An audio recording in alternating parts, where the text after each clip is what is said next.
الحمد لله وحده والصلاة والسلام على من لا نبي بعده أما بعد أعوذ بالله من الشيطان الرجيم بسم الله الرحمن الرحيم رب اشرح لي صدري ويسر لي أمري واحلل عقدة من لساني يفقهوا قولي ربنا لا تؤاخذنا إن نسينا أو أخطأنا آمين يا رب العالمين. عزیزان گرامی، دینی بھائیوں اور بہنوں، السلام علیکم ورحمۃ اللہ وبرکاتہ۔ آپ سب کا خیر مقدم رمضان المبارک کے اس پریپریشن کورس میں سورۃ النصر کا آج ہم سب مطالعہ کریں گے۔ سورۃ النصر یہ قرآن کریم کی ایک انتہائی اہم سورت ہے، اور یہ سورہ اس کا سیکوینس نمبر 110 110 سیکوینس نمبر ہے اس کا، اور اس میں بہت مختصر ہے، مختصر ترین صورتوں میں سے ایک صورت ہے۔ اس کے معنی ہے النصر، یعنی the divine support، اللہ سبحانہ و تعالیٰ کی طرف سے یعنی خدائی مدد۔ اور النصر، نصر کے معنی مدد کے ہوتے ہیں۔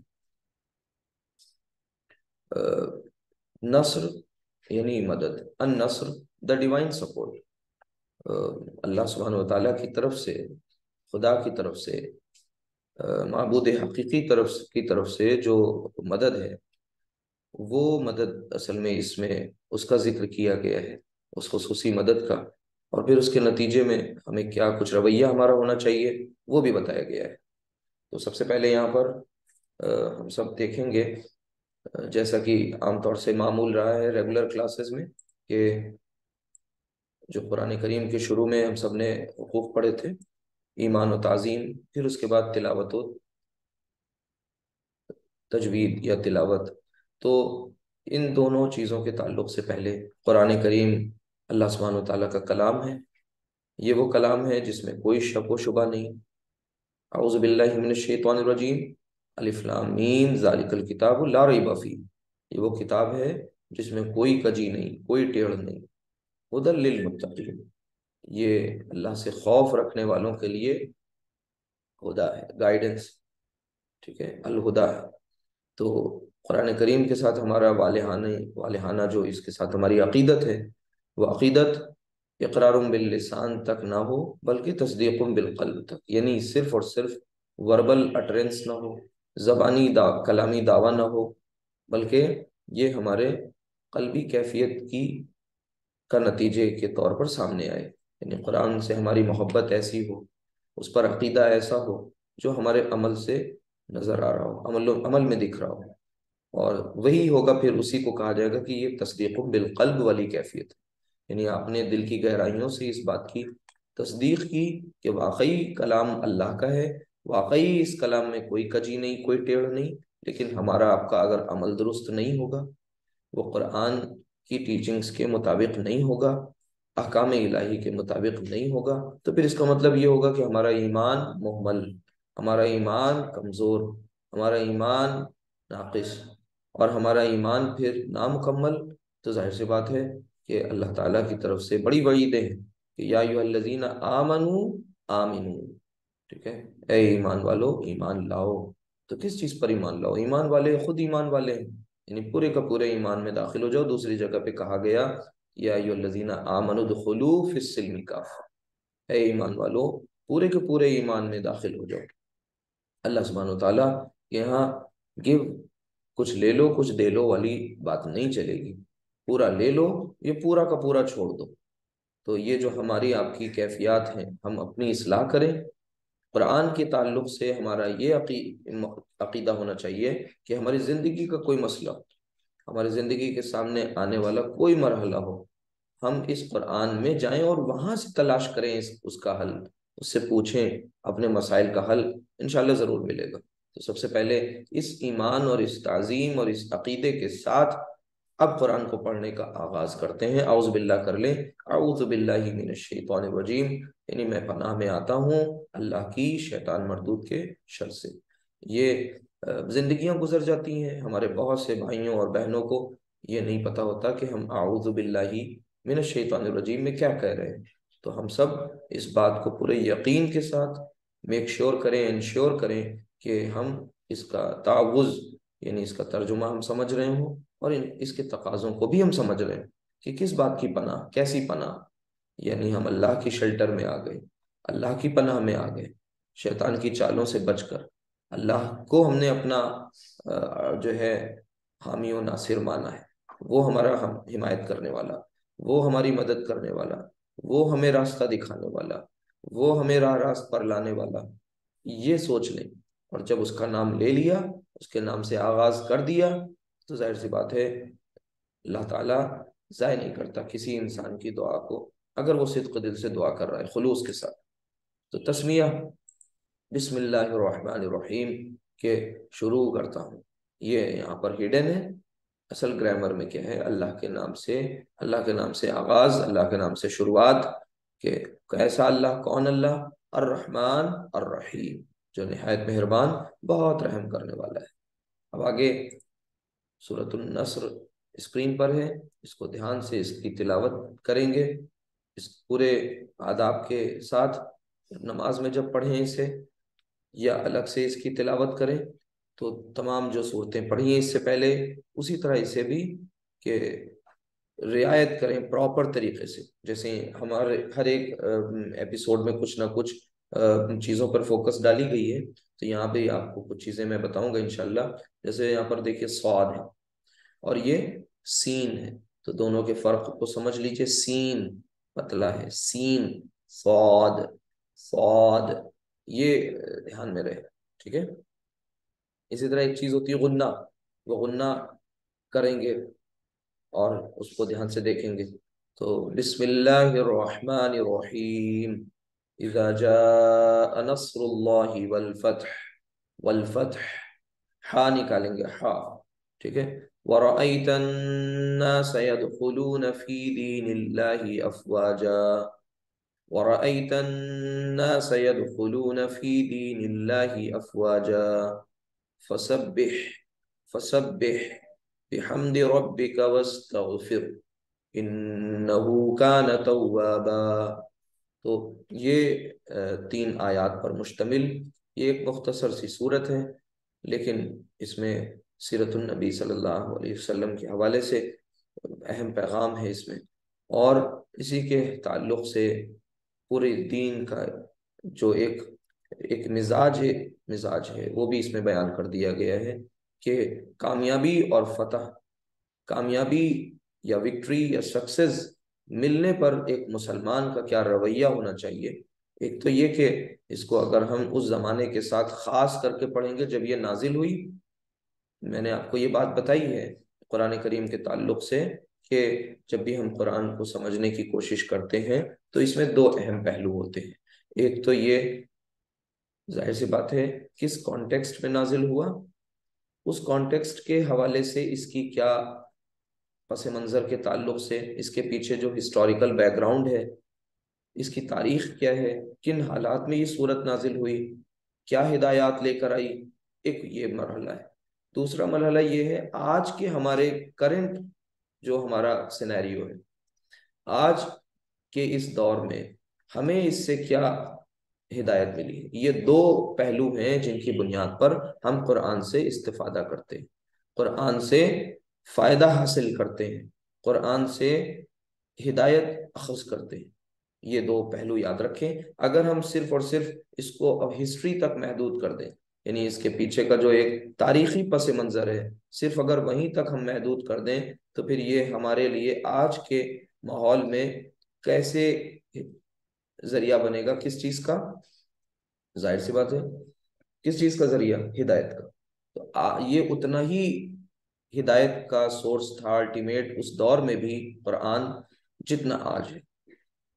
اگر ہم صرف اس دور کے ساتھ خاص کر دیں، آج کے مسائل اس میں نہیں ڈھونڈیں گے، تو پھر یہ نعوذ باللہ معاذ اللہ یہ قرآن ہمارے لیے آج irrelevant ہو جائے گا۔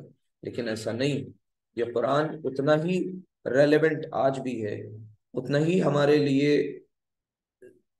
اس میں ہدایات ہیں اتنی ہی جتنی اس دور میں تھی۔ تو اس نیت کے ساتھ جب قرآن کے قریب جائیں اور پورے ایمان اور پورے تعظیم، پورے ادب، پورے احترام کے ساتھ، ٹھیک ہے؟ اور پھر اس کے بعد تلاوت کو پراپر طریقے سے کرنا سیکھیں، تجوید کی کوشش کریں، کلاسز اٹینڈ کریں، اس کو سیکھیں، پھر اللہ ہدایت دے، اللہ موقع دے، اللہ دل میں بات ڈال دے، تو پھر ہم قرآن کی زبان یعنی اس کی اردو عربی جو ہے یہ لینگویج، اس کو سیکھنے کے لیے اپنے آپ کو آمادہ کریں، ایٹ لیسٹ نیت تو کریں، اپنے ارادوں میں شامل تو کریں، اپنی جو ارادوں کی جو لسٹ بنائی ہوئی ہوتی ہے کہ زندگی میں ہمیں یہ پانا ہے، وہ الگ بات ہے کہ اسے حاصل کر پائیں نہ کر پائیں، لیکن اس لسٹ میں تو اس بات کو شامل کریں۔ اس کو شامل کیوں نہیں کرتے؟ کس نے روکا ہوا ہے کہ ہم اللہ کے اس کلام کی اس مبارک زبان کو سیکھیں گے؟ کیا ہو جاتا ہے؟ کیوں ہم اتنا جو ہے وہ اس معاملے میں ریجڈ ہو جاتے ہیں کہ نہیں یہ کوئی کام ہی نہیں ہے کرنے کا؟ کیوں نہیں کام ہے کرنے کا؟ دنیا کے تمام علوم و فنون سیکھتے ہیں، کیوں سیکھتے ہیں؟ 2 وقت کی روٹی کے لیے، ایک عزت والی زندگی جینے کے لیے، پھر اس کے بعد اوپر سے ظاہر سی بات ہے آرام و آسائش کو اویل کرنے کے لیے۔ تو یہ جو ہمیشہ ہمیش کی آرام و آسائش جس کے ذریعے میسر آنی، جس میں وہاں کی ابدی ہدایت موجود ہے، جہاں پر یہ سکے دنیا کے کھوٹے ہو جائیں گے، نہیں چلیں گے، تو اللہ کے واسطے اللہ سے یہ بات اللہ تعالیٰ سے وہ سامنے رکھتے ہوئے، اسے حاضر و ناظر مانتے ہوئے اپنے آپ سے ہی معاہدہ کریں کہ عربی زبان ضرور سیکھیں گے۔ کیوں سیکھیں گے؟ اتنی سیکھیں گے کہ کم سے کم ہم ان آیات کا مفہوم سمجھیں، ہمیں رٹنے کی ضرورت نہ پڑے۔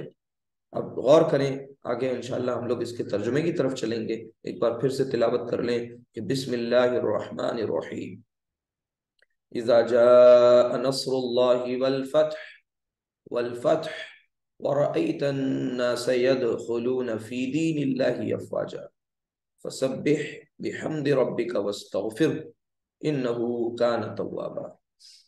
اب اس کے مفہوم کو سمجھتے ہیں کہ اس کے اندر میننگ کیا ہے، یعنی ترجمہ، ٹھیک ہے، ٹرانسلیشن، پھر اس کے بعد غور و فکر کریں گے۔ تو نمبر پہلی آیت، اذا جاء نصر اللہ والفتح۔ جن لوگوں نے اس کلاس میں، جو ہمارے اسٹوڈنٹس ہیں جنہوں نے گرامر پڑھی ہے یا پڑھ رہے ہیں، کوشش کر رہے ہیں سیکھنے کی، ان کے انٹرسٹ کے لیے، ذوق کے لیے بتاتے چلیں کہ یہاں پر آپ کو اس طرح سے بائفرکیٹ کر لیں کہ اذا، پھر جاء، پھر نصر اللہ، اور پھر والفتح، یہ 4 حصے موٹے موٹے آپ نے کر لیے۔ ویسے اور بھی حصے ہیں، اذا جب، جاء وہ آ جائے، کون آ جائے؟ نصر اللہ، اللہ کی مدد، یہ ایک کمپاؤنڈ ہے، مرکب اضافی، ٹھیک ہے، مضاف مضاف الیہ، ٹھیک، اور پھر اس کے بعد والفتح، واو حرف عطف، کنجکشن، الفتح یعنی اس مدد۔ اب کتنا مشکل ہے؟ کچھ مشکل نہیں ہے، انگلش سیکھ لی نہیں سیکھ لی، ایسے لکھ لیتے، لیٹر لکھ لیتے ہیں، تو کیوں نہیں عربی سیکھ لیتے؟ عربی میں آپ کو لیٹر نہیں لکھنا ہے، نہ آپ کو عربی میں آپ کو ایسے لکھنا ہے، آپ کو تو عربی جو دی ہوئی ہے اسے بس سمجھ لینا ہے اور اسے جان لینا ہے، پڑھ لینا ہے۔ آپ سوچئے تو صحیح کہ آپ نے دنیا کا کوئی بھی امتحان یوں ہی کتاب کو روانی ایسے ہی بس سرسری نگاہ سے دیکھ کے پاس کیا ہو تو بتائیے؟ اگر پاس ہوا ہوگا تو وہ یوں ہی بس ایسے ہی بس لٹکتے لٹکتے اور گرتے گرتے بچ گئے، امتیازی کامیابی تو نہیں ملی ہوگی، وہ اسے ایکسٹرا آرڈنری سکسیس تو نہیں کہتے۔ ایکسٹرا آرڈنری سکسیس چاہیے تو جو کتاب آپ کو ہے پڑھنی، ریکمینڈڈ جو بکس ہیں ان کے چیپٹرز پر آپ کو غور کرنا ہے، ان کو دھیان سے سمجھنا ہے، اس کو اچھی طرح کانسیپٹ کو کلیئر کرنا ہے، پھر اپنے ذہن میں اتارنا ہے، پھر اس کی پریکٹس کرنی ہے۔ تو اللہ سے یہ آپ وعدہ کریں کہ اللہ تعالیٰ ہم آپ کے کلام کے ساتھ جو ہمارا یہ دوہرا رویہ ہے، ڈبل اسٹینڈرڈ ہے، اس کو ہم توبہ کرتے ہیں اور ہم واپس آپ کی طرف پلٹتے ہیں، اور بہت جلدی ہی ہم، آج نہیں، کل نہیں، 10 دن بعد نہیں، آج سے، ابھی سے اپنی اس کرنے والی لسٹ میں عربی سیکھنے کے اس عمل کو شامل کر لیں، اور اس کے لیے پھر خلوص کے ساتھ، انہماک کے ساتھ، کنسنٹریشن کے ساتھ ہم بس خالی 4 سے 5 مہینے دیں گے انشاءاللہ۔ آپ یہ ارادہ کریں، اللہ تعالیٰ نیت کریں، اللہ تعالیٰ آسانی کرے گا اور آپ انشاءاللہ عربی سیکھ جائیں گے، ٹھیک۔ اذا جاء، کیا مطلب ہوا؟ اذا جب، نصر اللہ، اللہ کی مدد، والفتح اور فتح آ جائے، اور اللہ کی مدد، یعنی جب اللہ کی مدد اور فتح، اس کی فتح یعنی آ جائے تو کیا کرنا ہے آگے؟ اور ایک بات دیکھیے، وَرَأَيْتَ النَّاسَ يَدْخُلُونَ فِي دِينِ اللَّهِ أَفْوَاجًا، اور پھر نبی کریم صلی اللہ علیہ وسلم کو خصوصاً مخاطب کر کے کہا جا رہا ہے، اور آپ دیکھیں کہ لوگ گروہ کے گروہ، فوج در فوج، ٹھیک ہے، افواجن، افواجن، فوج در فوج، کہاں داخل ہو رہے ہوں؟ یدخلون، وہ داخل ہو رہے ہوں، فی دین اللہ، کس میں؟ اللہ کے دین میں، ورائیت الناس، ورائیتا، اور آپ دیکھ رہے، آپ دیکھ لیں، الناسا، لوگوں کو، یدخلون، ظاہر سی بات ہے کہ وہ داخل ہو رہے ہیں کس میں؟ فی دین اللہ، اللہ کے دین میں، افواجن، کس حال میں؟ فوج در فوج، ٹھیک ہے، گروہ کے گروہ، ایک دو نہیں، تین چار نہیں، بلکہ پوری ملٹیٹیوڈز میں، بڑی سنکھیا میں لوگ شامل ہو رہے ہوں، کہاں؟ اللہ کے دین میں، اللہ کے نظام میں، اللہ کے سامنے اپنے سر کو جھکا رہے ہوں۔ آگے دیکھیے تو کیا کرنا ہے؟ فسبح، فسبح، اب یہ کیا ہے؟ گرامر والوں کے لیے بتا دیں، یہ فعل امر ہے، یہ حکم دیا جا رہا ہے اس سینٹنس میں، فسبح، فا، پس، سو، سبح، سبح، آپ کیا کریں؟ تسبیح کریں، بحمدی، حمد کے ساتھ، کس کی؟ ربی کا، اپنے رب کی، واستغفر، اور اس سے استغفار طلب کریں اور اس سے مغفرت چاہیں، انہو، یقیناً وہ، کانا، توابن، بہت معاف کرنے والا ہے، اور وہ ہمیشہ سے رہا ہے، آج بھی ہے، ٹھیک ہے۔ تو اس کو دیکھ لیے ترجمہ، تو کیا کرنا ہے؟ اپنے رب کی حمد کے ساتھ اس کی تسبیح کرو اور اس سے مغفرت کی دعا مانگو، بے شک وہ بہت معاف کرنے والا ہے، ہمیشہ سے معاف کرنے والا رہا ہے، آگے بھی وہ معاف کرتا رہے گا۔ اب یہ ترجمہ 3 آیات، بہت مختصر سی صورت، نہ جانے کتنی دفعہ آپ سب نے، ہم سب نے اب نماز میں پڑھی، لیکن کبھی غور کیا کہ کیا کہہ رہا ہے ہمارا خدا ان آیات میں؟ ہمیں تو جلدی ہوتی ہے کہ جلدی سے رکوع ہو، پھر سجدہ ہو، اور پھر اس کے بعد سلام پھیریں، اور چپلیں دکھ رہی ہوتی ہیں مسجد میں، ہوتے نماز میں، اور بھاگتے ہیں تیزی سے ایسے جیسے کہ کوئی جیل سے قیدی چھوٹے ہوئے۔ عموماً مساجد کا حال تو یہی ہوتا ہے کہ اندر گئے ہیں اس لیے نکلنا ہے باہر، خدا کے دربار میں داخل ہوئے ہیں، اس کے در پہ حاضری دی ہے، اتنی جلدی اتنی عجلت کس بات کی؟ ٹھیک ہے، تو ہمیں سب کو کم از کم اس کلاس میں جو ہمارے جو جینٹس ہیں یہاں پر، میل اسٹوڈنٹس ہیں، انہیں اس بات کی کو دھیان میں رکھنا ہے کہ جب وہ مساجد جائیں تو اللہ کا گھر ہوتا ہے، اللہ کی اس کے آداب، اس کا احترام کریں، اور جب وہاں داخل ہوں تو پورے وقار کے ساتھ، اہتمام کے ساتھ، ادب کے ساتھ، پھر مسجد کے آداب کا خیال رکھیں، جلد بازی نہ کریں، بھاگے نہ تیزی سے، ٹھہرے رہیں، رکے رہیں، جو کچھ پڑھیں اللہ کا کلام جتنا یاد ہو، جتنا اس وقت میسر آئے، اس کو بہت ہی غور و فکر کے ساتھ پڑھیں، سوچ بچار کے ساتھ پڑھیں۔ کوئی آیت جملہ ایسا آ گیا کہ نہیں معلوم، تو سوچیں کہ آج جائیں گے واپس تو اس کو جا کے دیکھیں گے، اس کا ترجمہ ڈھونڈیں گے، یہ کیا بات ہے۔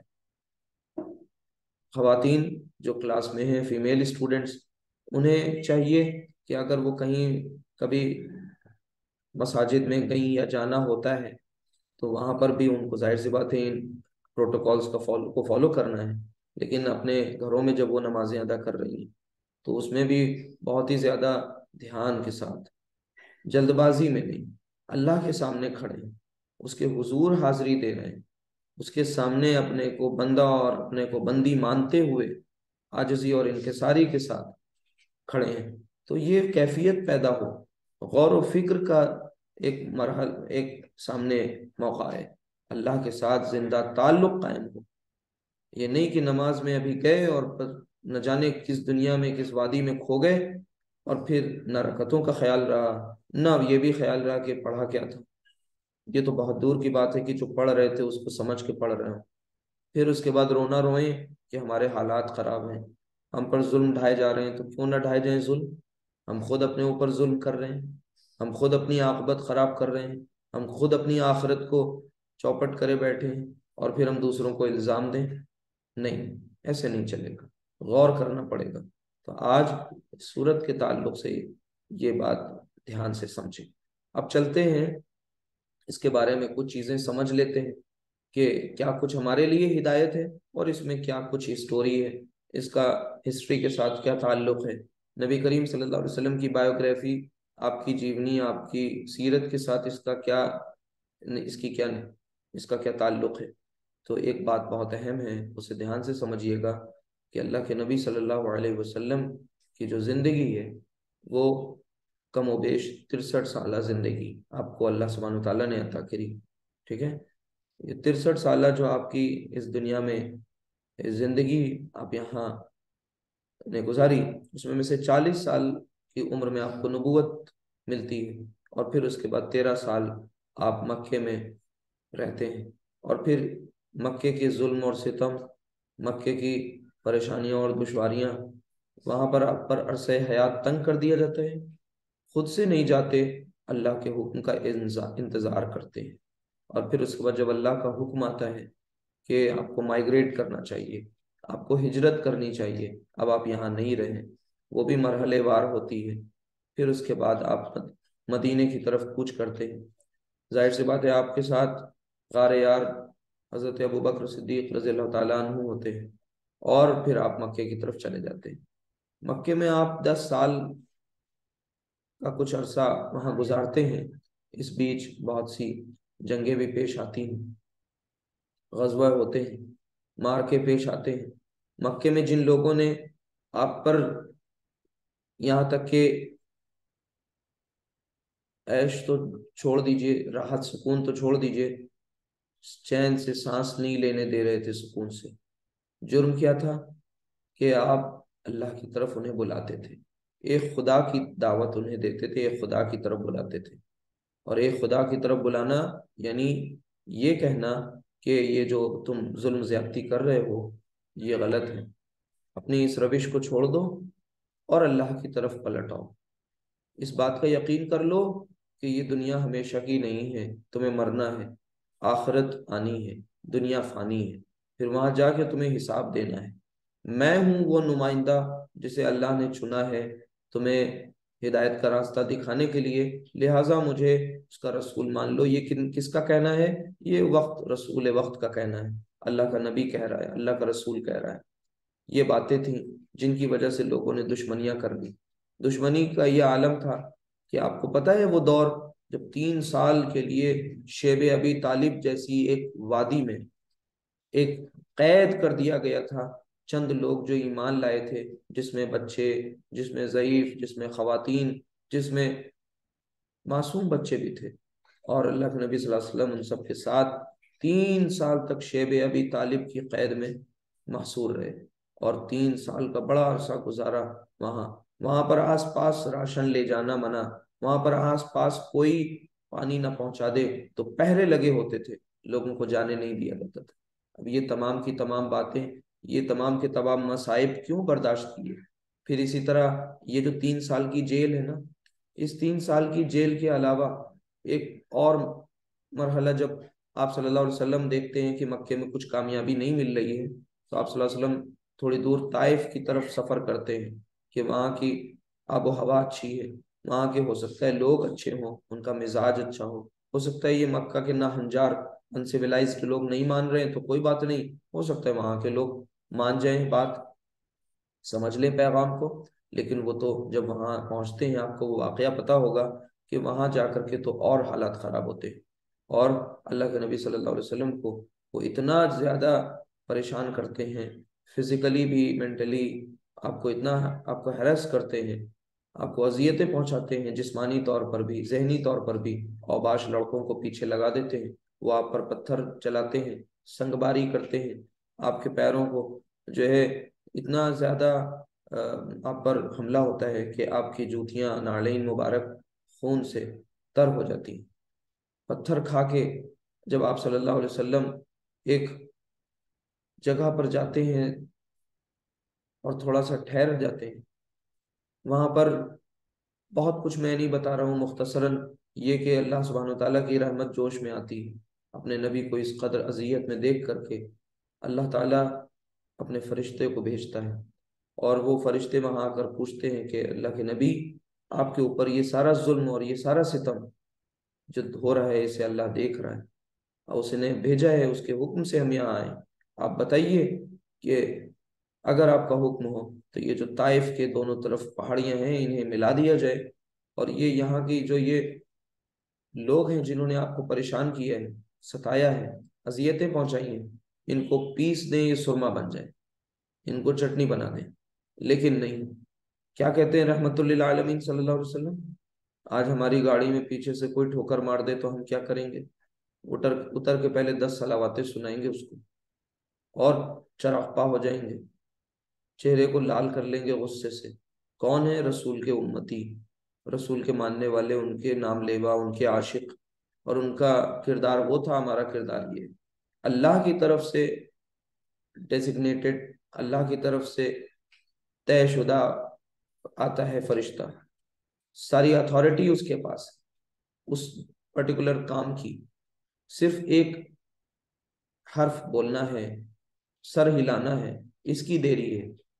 لیکن نہیں، آپ نے کہا کہ ٹھیک ہے، اگر یہ نہیں کرتے، ایمان نہیں لاتے، اس دین کو قبول نہیں کرتے، تسلیم نہیں کرتے، ہمیں اذیتیں دیتے ہیں، ہمیں گالیاں دے رہے ہیں، کوئی بات نہیں، کل کو انشاءاللہ ان کی نسلوں میں ایسے لوگ پیدا ہوں گے جو اسی دین کی خدمت کریں گے، اور اس دین کی خدمت کرتے ہوئے اپنی جانوں کا نذرانہ بھی پیش کریں گے، اپنا سرووچ بلیدان بھی دیں گے، شہید بھی ہو جائیں گے، اور آگے تاریخ دیکھتی ہے کہ ایسا ہوتا بھی ہے۔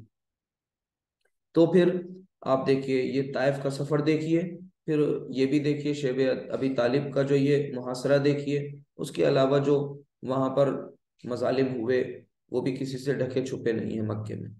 پھر اس کے بعد مدینے کے آنے کے بعد کے مسائل مسائب، سیرت کو پڑھیے، اگر اپنے نبی سے محبت کرتے ہیں تو خدا را سیرت کو پڑھیے، ایک ایک انسیڈنٹ کو سمجھنے کی کوشش کریے، ایک ایک انسیڈنٹ کو سمجھیے، جانیے۔ اس چھوٹے سے کلاس میں، اس چند منٹ کے وقت میں نہ تو پوری مفصل تفسیر بیان کی جا سکتی ہے، نہ ہی آپ کو پوری سیرت پڑھائی جا سکتی ہے، لیکن ایک کام تو ہو سکتا ہے کہ ہم سب اپنے زندگیوں کی پرائرٹیز کو ڈیسائیڈ کر لیں کہ ہماری ترجیحات کیا ہے، کون ہے ہماری پراتھمکتا، ہماری پراتھمکتاؤں میں، ترجیحات میں کون اول ہے، کون ہے جو سر فہرست آتا ہے؟ وہ رسول جس کے لیے ہم جان دینے کو تیار ہیں، یا ہماری اپنی خواہشات؟ وہ اللہ جس نے ہمیں پیدا کیا ہے، یا ہماری اپنی یہ جو دنیا کی آرام و آسائش کے جھمیلے جو ہیں جن میں ہم گرفتار ہیں، جس میں ہم قید ہیں؟ سوچے تو صحیح، ایک بار تیار تو کریں پرائرٹیز، قلم بند کریں، پین کے نیچے لائیں، اور پھر اس میں دیکھیں پہلا نمبر کس کو ملتا ہے۔ جب پہلا نمبر مل جائے اللہ اور اس کے رسول کو، تو پھر اس کے لیے کچھ وقت اپنے ٹائم ٹیبل میں سے فارغ کر لیں، 24 گھنٹے میں سے کچھ اوقات ایسے فارغ کر لیں، آدھا گھنٹہ، 15 منٹ، 1 گھنٹہ ایٹ لیسٹ نکال لیں۔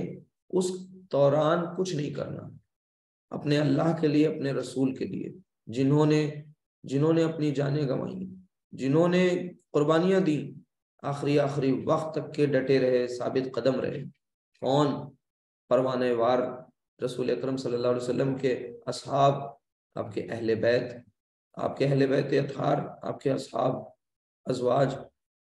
تو یہ ان سب نے کیا کیا؟ اپنی زندگیوں کو قربان کر دیا، اپنی مرضی، اپنی منشا کو پیچھے چھوڑا، تو انہیں دنیا میں ضرور قدر کی نگاہ سے دیکھا جا رہا ہے۔ ایک ایک شخص کا آج تک نام محفوظ ہے، بتائیے ہے ایسی کوئی تاریخ؟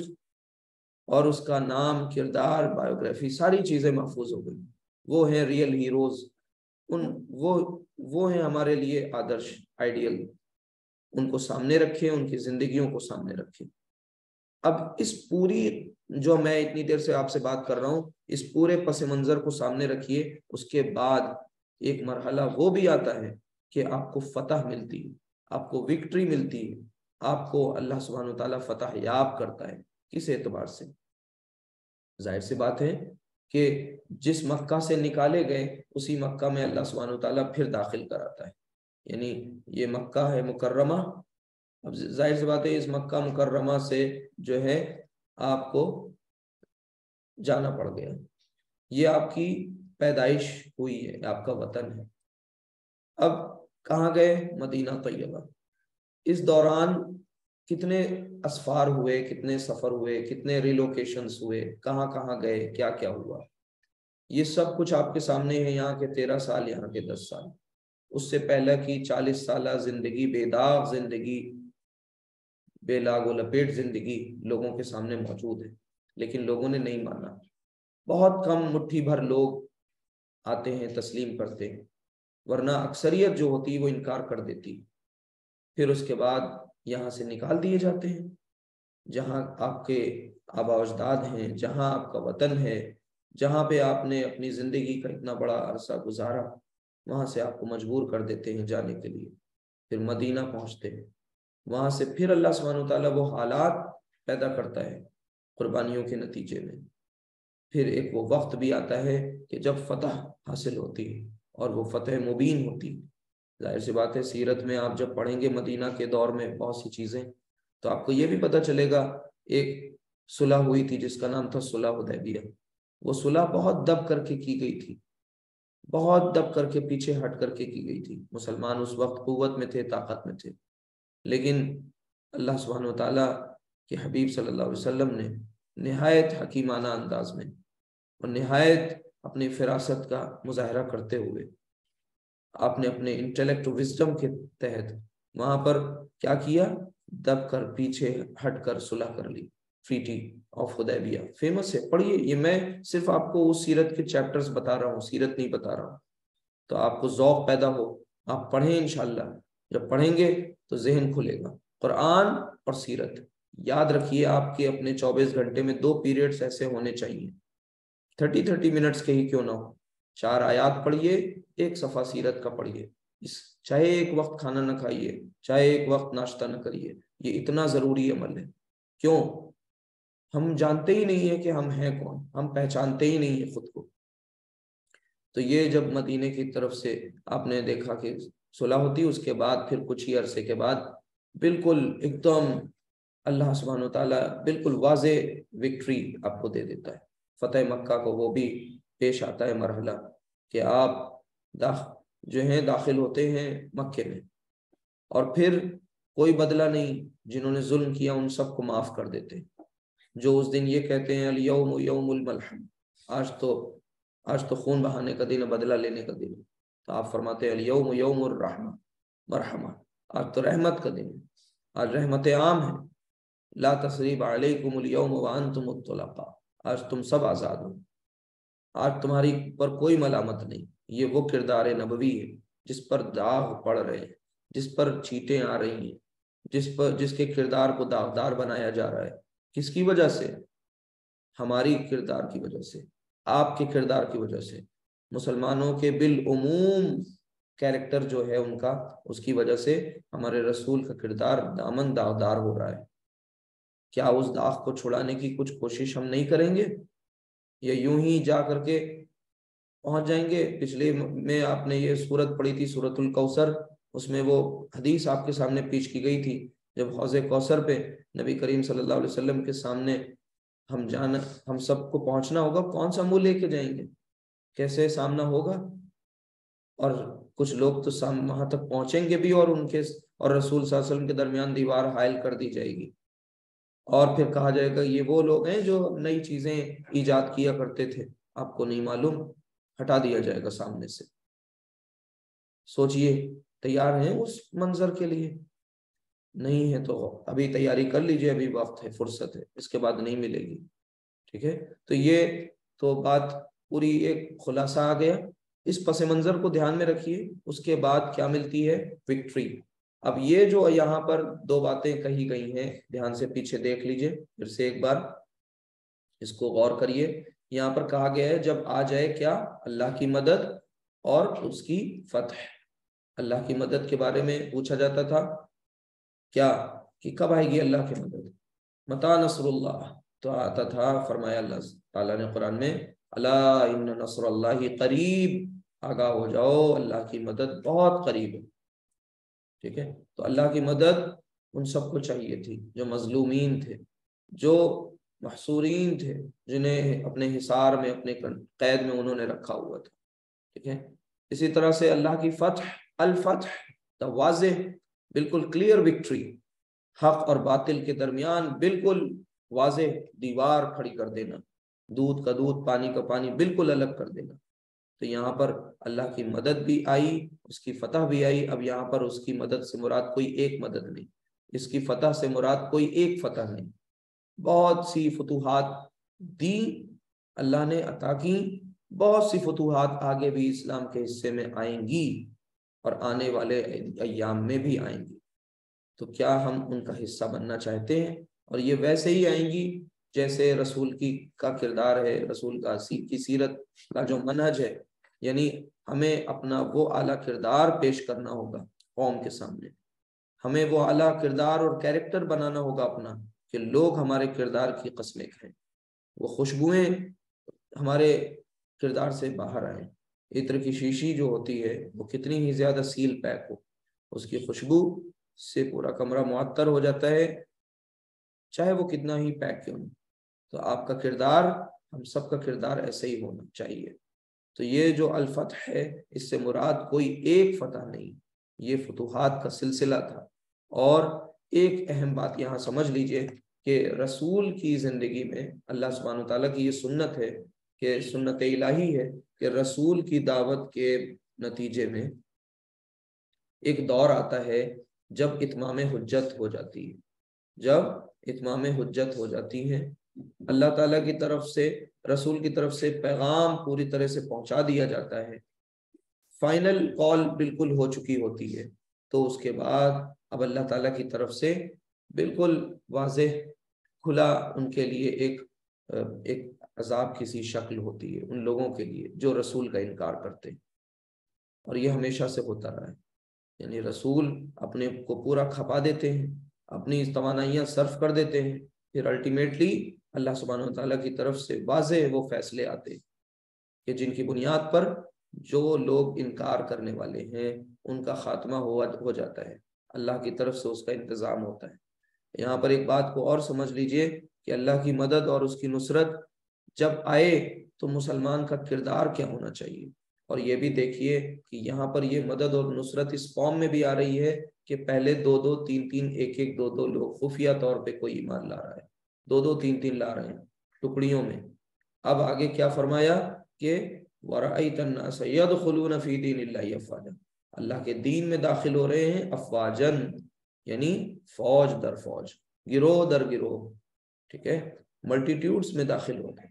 تو اب اس کا مطلب یہ ہوا کہ جب ایسی، یہی اصل میں جو فتح ہے، یہی اصل کامیابی ہے کہ جو پیغام، جس کے لیے حجت تمام کرنے کے لیے، جس پیغام کو پہنچانے کے لیے رسول کی بعثت ہوئی، الحمدللہ وہ کام اپنے حتمی طور پر اس دور میں پورا ہوا۔ اور پھر اس کے بعد لوگ، پورا مکہ جو ہے وہ آپ کے زیر تسلط آیا، جہاں سے آپ کو نکالا گیا وہاں پھر آپ داخل ہوئے، اور پھر سب نے آپ کو اپنا تسلیم کیا، سب اسلام کے دامن میں آئے، وہیں ان کو امان ملی، کہیں اور ان کو جائے پناہ نہیں ملی۔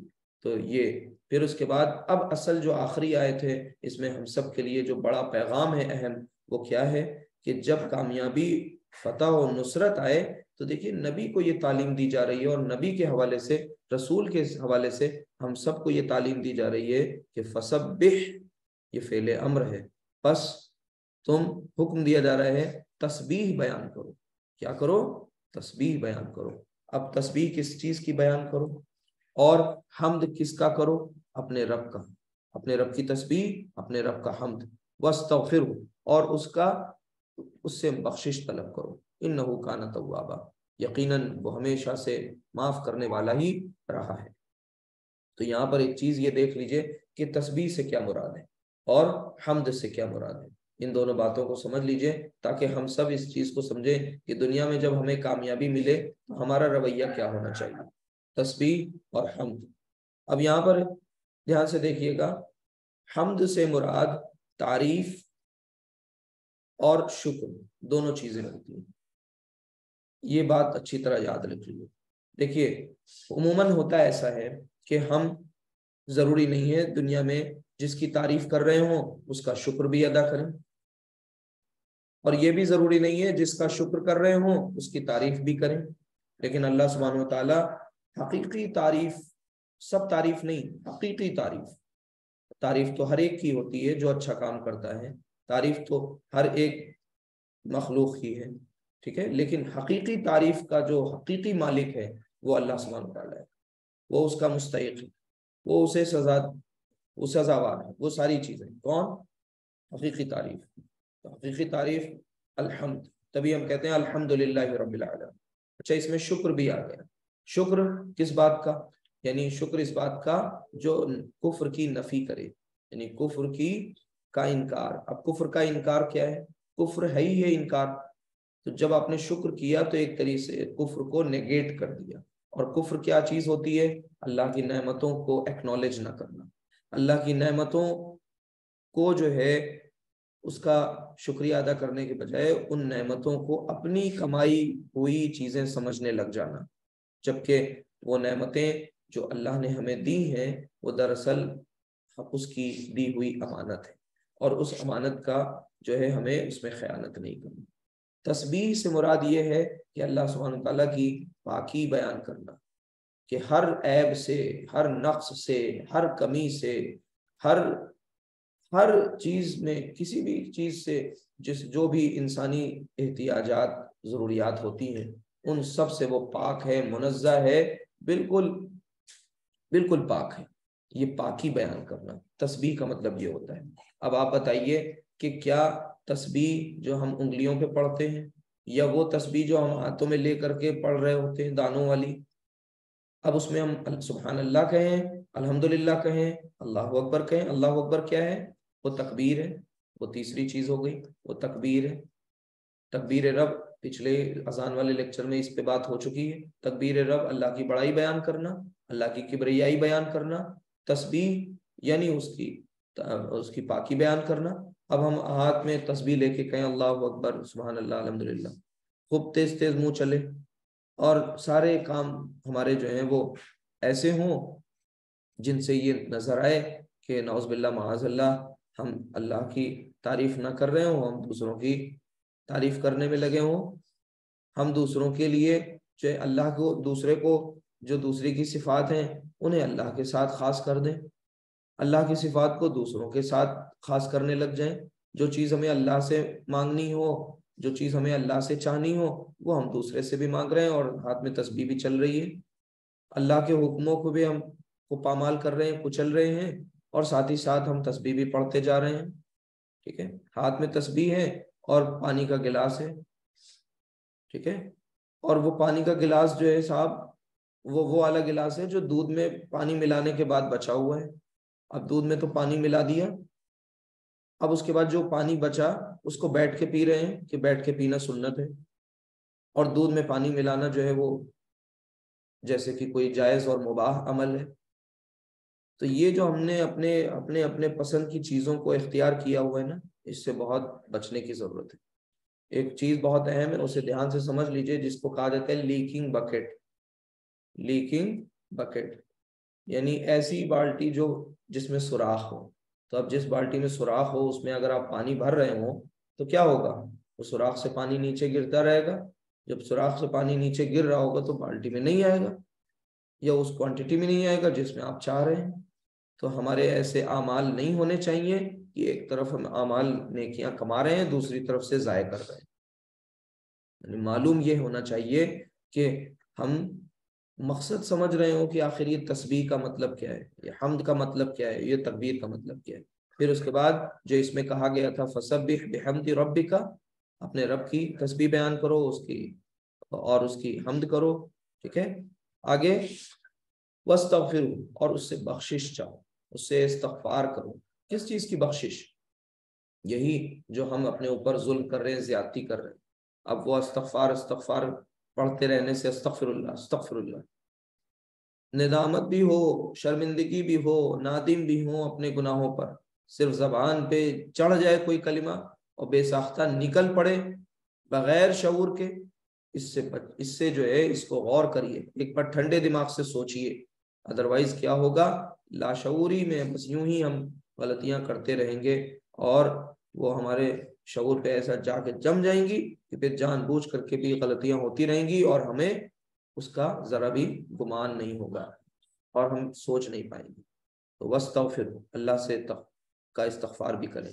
اب ان کو اوپر کی دونوں آیات سے کنیکٹ کر کے دیکھ لیجئے کہ جب تمہیں فتح نصیب ہو، جب تمہیں وکٹری حاصل ہو، اللہ کی مدد تمہارے ساتھ ہو، اس سے پہلے مظلوم تھے، پریشان تھے، بے چارگی کے عالم میں تھے، لیکن اب جب یہ چیزیں آ جائیں تو یاد رکھنا اس کا کریڈٹ تمہیں نہیں لینا ہے، ٹھیک ہے، اس کا کریڈٹ تمہیں نہیں لینا ہے، یہ پورا کا پورا کریڈٹ جو ہے وہ کس کے کھاتے میں جائے گا، اللہ سبحانہ وتعالیٰ کے کھاتے میں، اس کا پورا جو تمہیں نہیں اپنے حصے میں ڈالنا ہے، یعنی تمہاری اپنی صلاحیتوں کے نتیجے میں یہ تمہیں نہیں ملا، بلکہ یہ تو اللہ کی عطا کی ہوئی نعمتیں ہیں جو تمہیں دی گئی۔ تمہاری کامیابی چاہے وہ امتحان کے محاذ پر ہو، دنیا میں کسی امتحان کے محاذ پر ہو، علمی میدان میں تمہاری کامیابی، تجارتی میدان میں تمہاری کامیابی، کہیں بھی تمہیں کوئی کامیابی ملے، کہیں بھی تمہیں کوئی فتح نصیب ہو، یا پھر وہ دین کے اپنے اس مشن میں کامیابی نصیب ہو، تو اس کو یہ مت سمجھنا کہ تمہاری اپنی کمائی کا نتیجہ ہے، ورنہ سورۃ الکہف میں جس باغ والے کا ذکر ہوا تھا وہی والا حال ہوگا، اس نے بھی یہی سمجھا تھا کہ یہ ہماری صلاحیتوں کا نتیجہ ہے، یہ تو ہمارا ٹیلنٹ ہے جو بول رہا ہے، یہ تو ہمارا انٹیلیکٹ ہے، ہمارا ذہن ہے جو یہ کھیتی کرا رہا ہے، جس کی وجہ سے ہمارے پاس تمام چیزیں موجود ہیں اور دوسرے اس شخص کے پاس نہیں ہے۔ اللہ تعالیٰ نے کیا کیا اس کے ساتھ، پڑھیے سورہ کہف میں وہ واقعہ۔ تو کریڈٹ اللہ کے کھاتے میں ڈالنا ہے، اللہ کو اس کا دینا ہے پورا کا پورا۔ دوسری بات، انہ کان توابا، ان سب کے ساتھ، اس کردار کے ساتھ لرزاں و ترساں رہنا ہے، سوچتے رہنا ہے کہ ہم استغفار کریں اور اس یقین کے ساتھ کریں کہ بے شک جو بیچ بیچ میں غلطیاں ہو گئی ہیں، کام کر تو رہے ہیں لیکن پھر بھی غلطیاں ہو رہی ہیں اور ہم غلطی کے پیکر ہیں، پتلے ہیں، انسان ہی سے کمیاں غلطیاں ہوتی ہیں، لیکن انسان ہی غلطیوں کے پر نادم و شرمندہ ہوتا ہے، وہ واپس پلٹتا ہے۔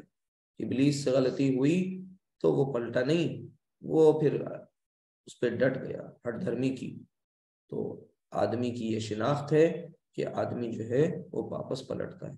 تو اب ہمیں کیا کرنا ہے، انہ کان توابا، اس یقین کے ساتھ اس سے مانگنا ہے مغفرت کی بھیک کہ وہ ضرور مغفرت فرمائے گا، معاف کرے گا اور ہماری اپنی پچھلی جو جتنی بھی ناکامیاں ہیں ان کو کامیابیوں میں بدل دے گا، برائیوں کو تب اچھائیوں سے بدل دے گا، کیونکہ اللہ تعالیٰ ہمیں قرآن میں فرماتے ہیں کہ اللہ تعالیٰ نیکیوں کو جو ہے، برائیوں کو جو ہے وہ نیکیوں سے بدل دیا کرتا ہے۔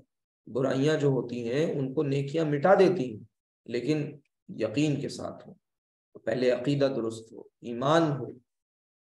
آگے چلتے ہیں، اللہ سے دعا ہے کہ جو باتیں کہی گئی ہیں ان پہ ہم سب عمل کرنے والے بن جائیں، سب سے زیادہ ذوق ہمارے اندر سیرت کو پڑھنے کا ہو، قرآن کو سمجھنے پڑھنے کا ہو۔ آج کے اس پورے لیکچر میں جو آپ دیکھیں، اس کا جو ٹیک اوے ہے وہ یہ، کم از کم ہم نیت کریں عربی گرامر سیکھنے کی، سیرت کو پڑھنے کی۔ اس کے بعد ظاہر سی بات ہے کہ یہ دو اہم پوائنٹس تھے جو مینشن کیے گئے۔ دوسرا، فتح و کامیابی، سکسیس کے نتیجے میں ہمارا رویہ کیا ہونا چاہیے، اسلامک سائیکالوجی کیا کہتی ہے، یہ چیز ہم دیکھیں۔ اس کے بعد جو ایک دعا بہت اہم، اس کو پڑھ لیجئے کہ مجلس یا کلاس یا کسی میٹنگ کے اختتام پر جو دعا پڑھی جاتی ہے، اس میں بھی دیکھیے وہی سب پیغام ہے جو پیچھے ہم لوگ پڑھ کے آئے۔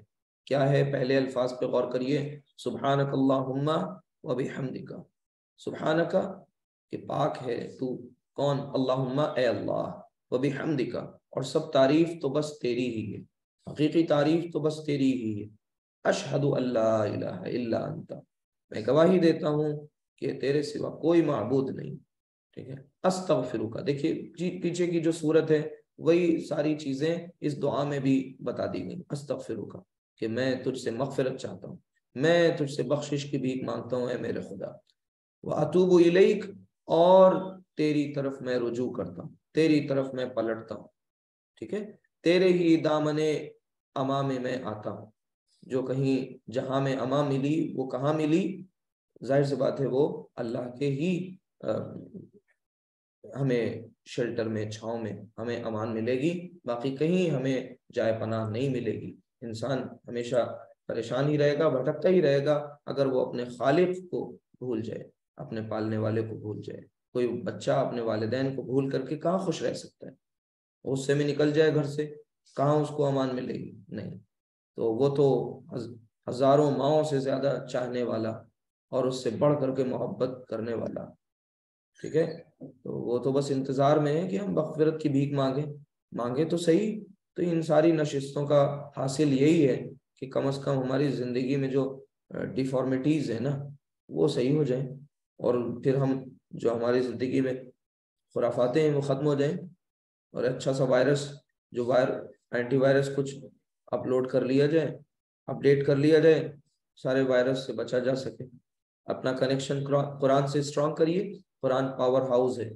پاور ہاؤس سے ڈسکنیکشن کے بعد کوئی بھی ہمیں ظاہر سی بات ہے روشنی نہیں مل سکتی. اللہ تعالیٰ ہم سب کو عمل کی توفیق عطا فرمائے. آپ کے آنے کو، سننے کو، بیٹھنے کو قبول کرے. دعا ہم نے پڑھ ہی لی ہے. اقول قولی ھذا واستغفر اللہ لی ولکم. کوئی ہینڈ ریز کیا ہے کسی نے؟ آپ مینشن کر دیں اپنا کوشچن وغیرہ کوئی ہو. وعلیکم السلام ورحمۃ اللہ وبرکاتہ. چیٹ باکس انیبل ہے، آپ اس پہ مینشن کر دیجئے. وعلیکم السلام.